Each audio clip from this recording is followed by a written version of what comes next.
박준규의 브리핑 식스 내일신문 박준규 기자 전화 연결돼 있습니다. 안녕하세요. 네, 안녕하세요. 예. 방금 저희가 갑자기 교수님, 우희종 공동대표하고 인터뷰를 했는데 혹시 들으셨나요? 저는 못 들었습니다. 그러시군요. 예, 지금 바빠서 그렇네요.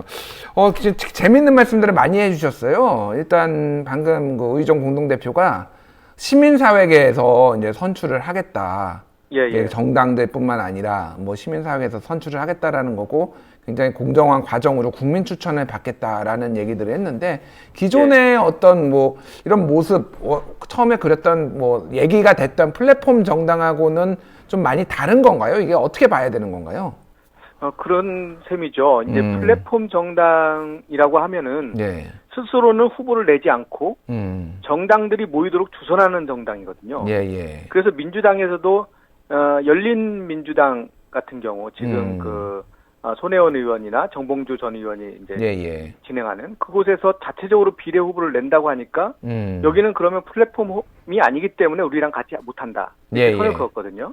그렇군요. 지금 얘기로 하면은 시민을 위하여당은 어떻게 보면 본인들이 직접 공모를 받아서 그 사람들을 후보로 내겠다 이런 얘기와 같은 거거든요. 그러니까 기존에 얘기했던 플랫폼하고 좀 다른 측면이 있는 거죠. 그렇군요. 어쨌든 급격하게 지금 논의가 진행되고 있는데 이제 어제 얘기부터 조금 더 다시 거슬러 올라가 보겠습니다. 어제 저희가 하승수 정치개혁 사무총장하고 인터뷰를 했는데 민주당 측이 원래는 오늘까지 두 플랫폼이 합쳐달라고 요청을 했는데 어저께 갑자기 결정을 그 시민을 위하여 하고 같이 하겠다라고 결정을 내려서 인터뷰하는 과정에서도 사실은 굉장히 당황스러워했어요. 그 하승수 사무총장이. 예, 그렇죠. 그래서 이 내용을 사실 핫식스에서 가장 먼저 이야기를 하고요. 그 다음에 오늘 아침에 또 라디오 인터뷰, 그 이후에 이제 기자들하고 계속 이야기를 했는데, 어제 얘기한 것이 바로 그거였죠. 이제 어제 아침이니까 17일 오전에 양정철 민주연구원장이 전화를 해서 시간이 없으니 우선은 새로운 시민을 위하여 당과 함께 개문 발차하겠다. 이것을 일방적으로 통보를 한 거죠. 이 부분을 하승수 총장이 문제 제기를 했지만 그게 이제 받아들여지지 않고 이제 그날 곧바로 이 개문 발차가 이제 발표가 된 거죠. 그렇군요. 자, 이게 그래서 4개 정당이 지금 어저께 협약식을 맺었는데, 자, 기본소득당, 시대전환, 가자환경당, 그리고 평화인권당. 이 4개 정당인데 사실은 거의 활동이 없었던 정당이죠. 그래서 어떻게 보면 민주당이 조금 껄끄럽고 당의 뭐 정강 이런 것들이 명확한 녹색당이나 미래당 같은 경우는 좀 피하고 좀 상대적으로 컨트롤하기 손쉬운 정당을 택한 것 아니냐라는 뭐 일각의 시각도 있었어요, 이게. 그렇죠. 만약에 민주당 이외에 뭐 정의당이나 민생당 이런 특히 녹색당 미래당 이런 오랫동안 3년 이상 활동을 해왔던 정당하고 같이 만들려고 한다면 지금처럼 일방적으로 어떤 선출 방식이 발표되는 것은 거의 어려웠을 것이고요. 이 정당들이 가만히 있지 않겠죠. 이거 합의 과정을 지난하게 거쳐야 되는데 그것 없이 지금 발표가 된 거거든요. 그 시간이 너무 없다, 촉박하다라는 뭐 현실론도 얘기가 나오긴 하더라고요. 예, 그렇죠. 그런데 더 중요한 건 원칙이니까 그런 측면에서 보면은 이 기존 정당들, 참여하는 정당들이 충분히 수기를 거쳐서 이 충분하다는 것은 사실 시간적인 의미가 아니고 대등한 관계에서 합의점을 만든 다음에 발표가 돼야 되는데 지금 이제 거꾸로 된 거죠. 그렇군요. 그런 측면에서 지금 미래당이나 녹색당도 참여를 원래 하려고 했다가 지금 멈칫하고 있는 거거든요. 녹색당은 아까 전에 우리 우희종 공동대표 얘기를 들어보니까 참여를 안 하는 것으로 알고 있고 미래당 같은 경우에는 지금 논의 중이다라고 아까 확인을 해주셨어요. 자, 근데 이제 얘기가 비슷해요. 녹색당하고 미래당도 이 비판적인 성명서를 이미 냈고 거기에는 지금 민주당 중심으로 진행하고 있는 현재의 이 방식이 그 선거법 연동형 비례대표 선거법 개정의 취지를 훼손한다는 점을 정확하게 지적을 했고요. 예. 그리고 이제 민주당이 좀 입장을 좀 바꿔야 된다. 그래서 다시 원래의 취지대로 가게 되면 우리는 참여를 하겠다. 이런 의지를 보인 거죠. 그렇군요. 어제 그 윤호중 민주당 사무총장이 이념, 성 정체성 문제를 이제 거론을 하면서 다른 같이 하려고 하는 그 정당들을 녹색당이나 뭐 이런 정당들 거론을 하면서 좀 뭐 이거 무례한 것 아니냐라는 사실 그런 얘기까지 나왔어요. 그렇죠. 여기서도 그 논리는 이겁니다. 시간이 없다. 시간이 없다. 예. 이런 거예요. 그러니까 참여를 하게 되면 결국은 어떤 정책이나 그 정당의 방향 이런 것도 이제 합의를 어느 정도 해야 되거든요.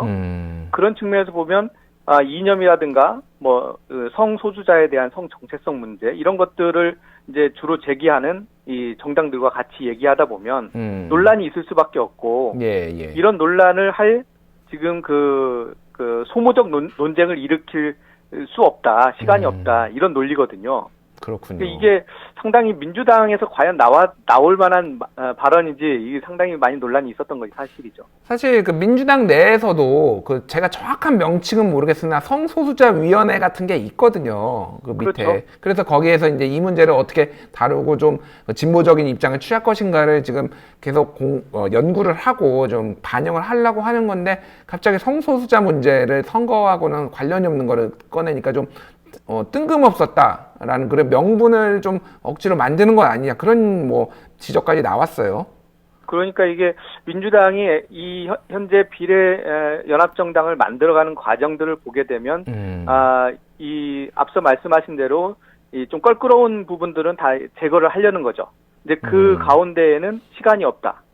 이것이 이제 주요 그 이유가 되는 거고요. 예. 그런 측면에서 뭐 민생당도 뭐 최근에 오늘 결정도 되긴 했지만 여튼 하루만 주고 결정을 하라 이렇게 얘기를 했기 때문에 거기도 사실상은 지금 배제된 상황이거든요. 그렇군요. 전반적으로 보면은 민주당이 컨트롤이 가능한 이 소수정당, 원외의 소수정당과 지금 같이 가는 그런 모양새로 현재 만들어지고 있습니다. 그렇군요. 자, 민생당 같은 경우에는 내부 분열까지 일어난 상황이고 지금 참여를 할 것이냐 말 것이냐. 바른미래당계는 참여 안 한 그 김정아 공동대표는 참여 안 하겠다라고 하고 나머지는 그렇죠. 참여한다라고 얘기를 했는데 결과적으로는 참여를 안 할 가능성이 더 높은 건가요?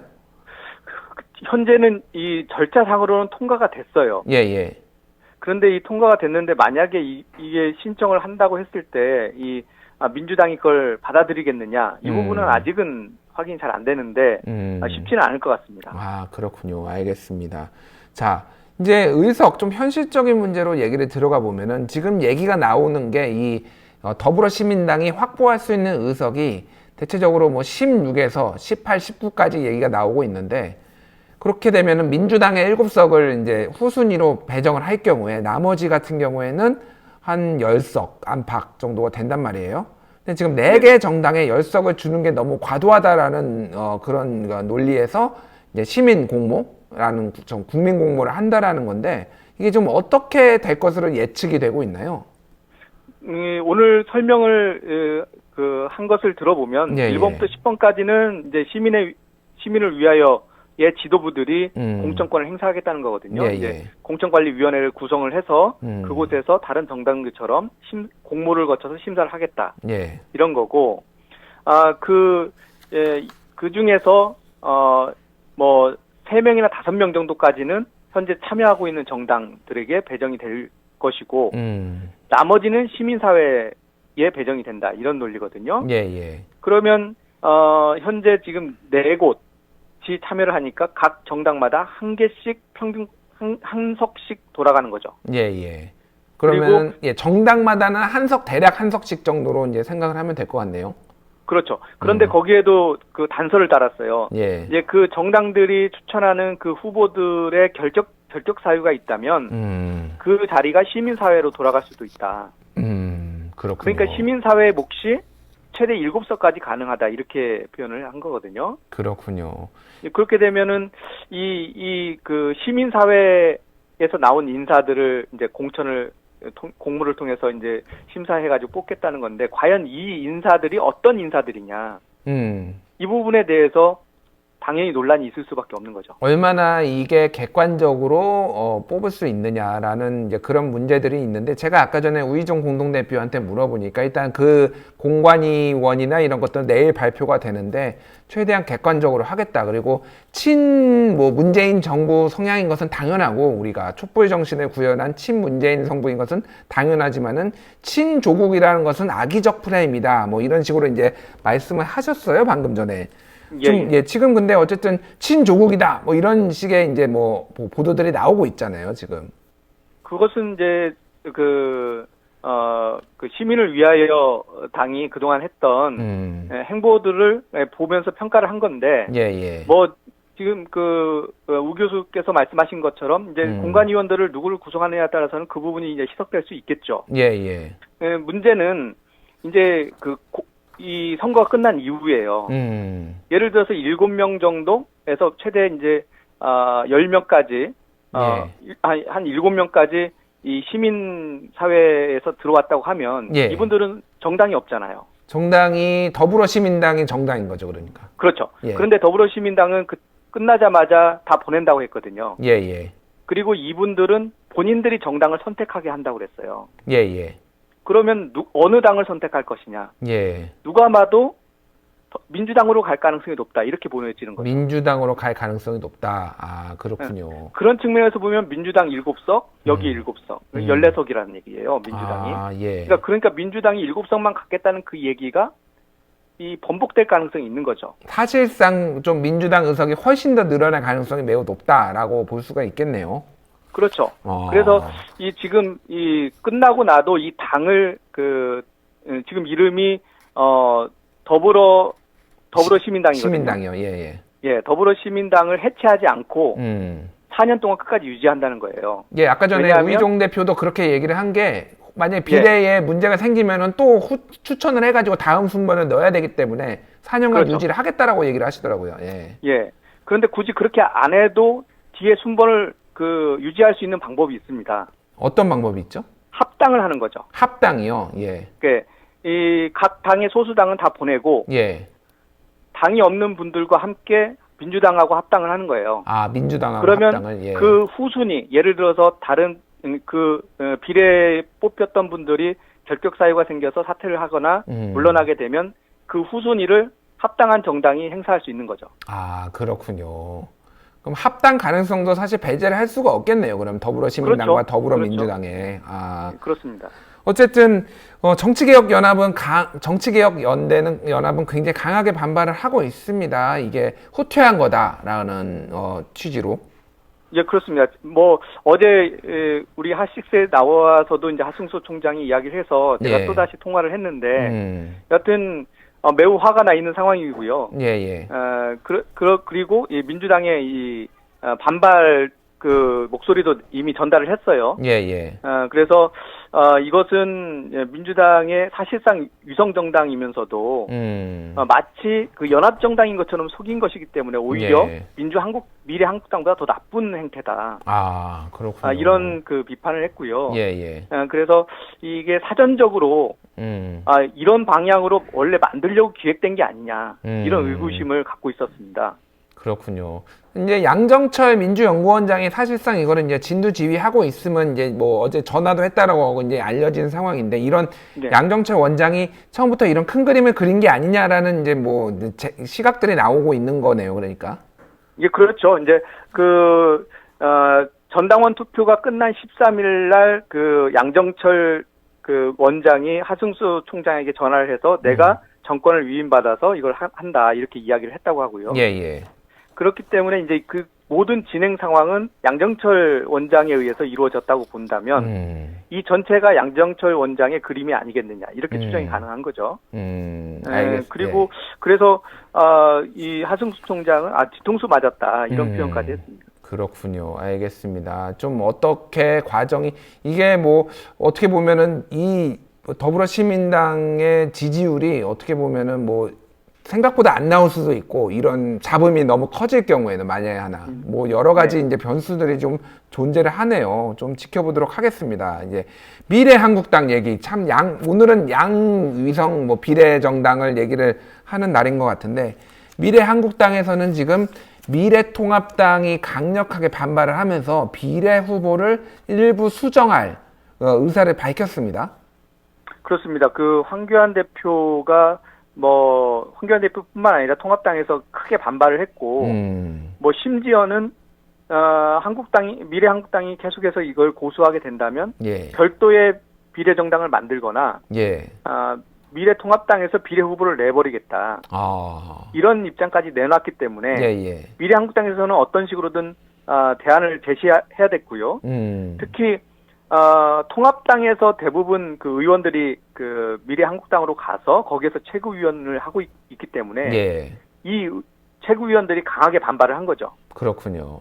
일단 5명 의원 중에 한성교 대표를 제외한 4명의 그 의원들은 지금 이거 비례 명단 문제 있다라고 지적을 한 상황이에요. 네, 그렇죠. 그래서 어떤 분들은 전체를 다 바꿔야 된다 이런 분도 있고 어떤 분들은 일부만 해야 된다 이런 얘기도 있었는데 예. 여하튼 상위 그러니까 당선 가능한 그 20번 이내의 그 번호 중에서 한 8명가량은 부적격이다 이렇게 지목을 하면서 교체 요구를 했는데 뭐 지금 그 권병호 공관위원장은 1명 정도 교체할 수 있다. 오전에는 그렇게 이야기하다가 예. 지금은 5명 이상 정도는 교체가 가능한 걸로 그렇게 이야기가 되고 있습니다. 5명을 교체를 한다라면은 대략적으로 미래통합당의 영입 인재들이 대여섯 명이 앞순위로 갈 가능성이 이제 존재를 하는 거고 그러면 누군가는 후순위로 밀려야 되거나 빠져야 된다는 얘기인데 이게 조정하는 과정도 지금 만만치 않을 것 같아요. 그렇죠. 이게 공병호 위원장이 아마 고심했던 점도 이 부분일 텐데 예. 이것을 교체하게 되면 교체할 만한 충분한 이유를 이제 설명을 해내야 되거든요. 그러니까요. 이제 그런 과정에서 어떻게 보면은 공식적인 심사 루트를 통해서 결과가 나와서 그것을 결정을 한 건데 그걸 번복하기 위해서는 그 과정에 문제가 있었다 이렇게 얘기를 해야 되거든요. 예, 잘못 뽑았다 한마디로 우리가 잘못 뽑았다라는 거는 자인을 해야 되는 그런 상황이잖아요. 그렇죠. 그렇게 되면은 그럼 이 사람들만 왜 잘못 뽑았냐? 처음부터 모든 사람이 그럼 해당되는 거 아니냐? 이런 얘기도 나올 수 있고요. 예. 예, 그러면 본인 입장에서는 왜 이 책임을 내가 물어야 되느냐? 이런 문제 제기가 나올 수도 있는 거죠. 그러니까 그렇군요. 이게 그 순위 조정이 이제 이루어질 것 같긴 한데 이 부분이 어떤 파장을 일으킬지는 좀 더 봐야 될 것 같습니다. 그렇군요. 자, 지금 이게 한성교 대표의 야망이 지금 드러난 거다라는 시각들이 제법 있습니다. 뭐 황교안 대표에게 존경하는 선배다, 뭐 성대 동문으로서 막 이런 얘기를 했지만은 사실은 선거 이후에 당을 이끌고 교섭단체까지 만들어서 보수 진영의 또 하나의 세력으로 자리 잡으려는 거 아니냐는 관측들이 나오고 있는데 어떻습니까? 예, 지금 문제가 되고 있는 비례 후보자들 중에 상당수가 한성교 대표와의 친분, 그러니까 사천에 의한 후보 지명이라는 얘기가 있거든요. 뭐 조수진 전 동아일보 기자 뭐 이런 사람들이 보통 그런 건가요, 그러면? 신동호 MBC 아나운서 예. 그런 얘기도 나오고 있지만 뭐 명확하게 어떤 부분이다 이게 친한 건 사실인데 그게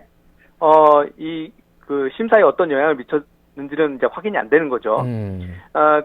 근데 친분이 있더라도 충분한 역량이 있으면은 공관위 심사에서 통과가 되는 것은 뭐 문제가 될 게 없지만 그렇지 않은 사람들이 몇 명 이게 눈에 띈다고 그래요.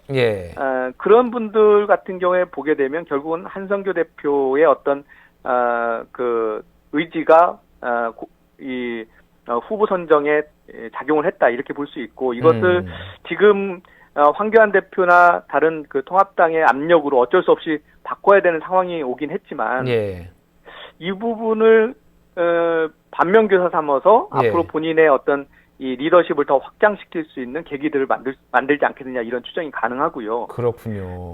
특히 공천까지는 그렇다 하더라도 그 이후에 당 운영이라든가 또 선거가 끝난 이후에는 그 누구도 건드릴 수가 없는 상황이 되는 거죠. 그렇죠.